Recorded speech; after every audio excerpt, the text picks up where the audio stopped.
Since 2013, Ukraine has been struggling between Europe and Russia, leading to an ongoing civil war, which has led to an estimated 10,000 deaths. One aspect of the war that hasn't really been talked about enough is how oil and gas play a major part in the conflict. Let's look at how this crisis is really about an energy-thirsty Europe and its dependence on Russian oil pipelines.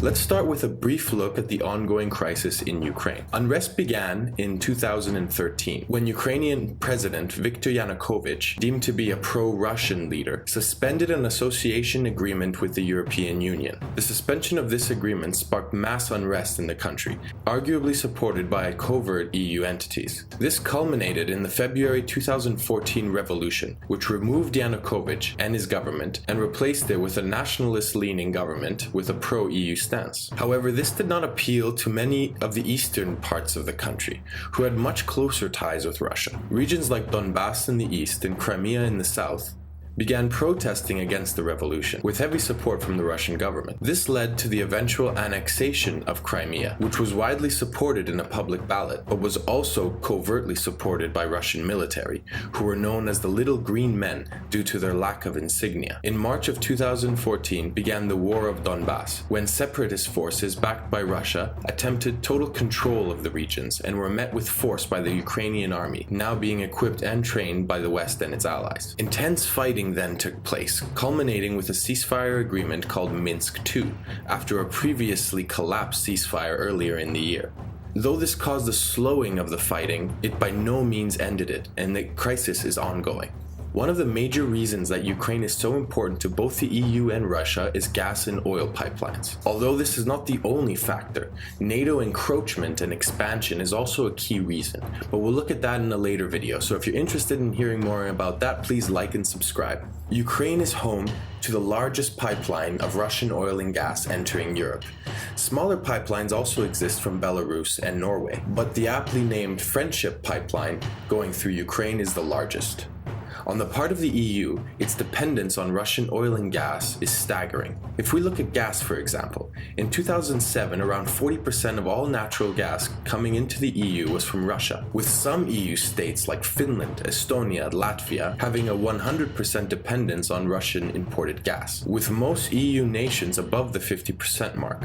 The EU's dependence on Russian oil means that this has become of strategic importance to the European Union and a source of tension. In Ukraine, disputes with Russia over gas debts and non-payments began as early as in the 1990s. More recently, a dispute over gas in 2005 led to Russia slowing the output of oil and gas to Ukraine. This cut only affected Ukrainian supplies and was restored after an agreement between Ukraine and Gazprom.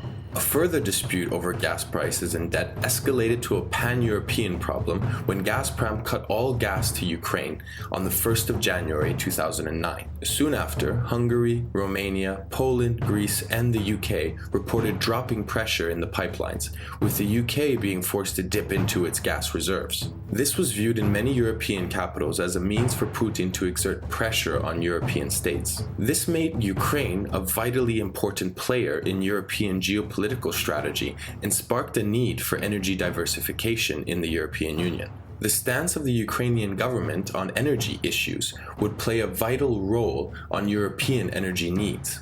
A pro-Russian government, for instance, would allow for an increased Russian influence over EU countries, especially those directly supplied from Ukraine. The EU, on the other hand, wishes to maintain a pro-EU stance in Ukraine and fostered initiatives to integrate Ukraine more closely into the European and Western system. For the EU, Ukraine behaves like a bottleneck for Russian influence through its pipelines. For Russia, on the other hand, a pro-EU Ukraine means an ever closer encroachment towards its territory. With this in mind, it becomes clear why both Russia and the EU would seek to influence Ukraine as much as possible, both openly and covertly. The conflict today is ongoing in the east of the country, whilst Crimea has become more and more integrated with Russia and is recognized as part of the Russian Federation, although its status to the international community remains firmly as part of Ukraine.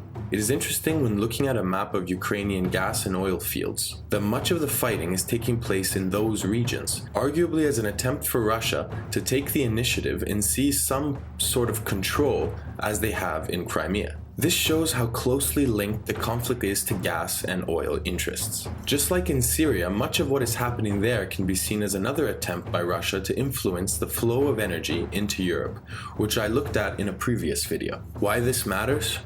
It is important that we are informed on the fact that much of what is happening in terms of conflicts around the world have a deeper root. Much of what we are being told in the mainstream media avoids these issues. Oil and gas remains a driving force of political initiatives for states, and the crisis in Ukraine should be viewed as an extension of this.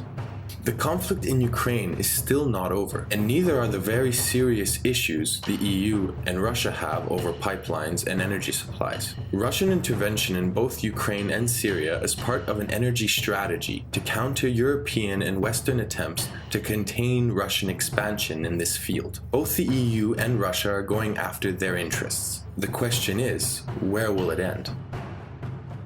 One thing is for sure, the conflict in Ukraine is a story that matters.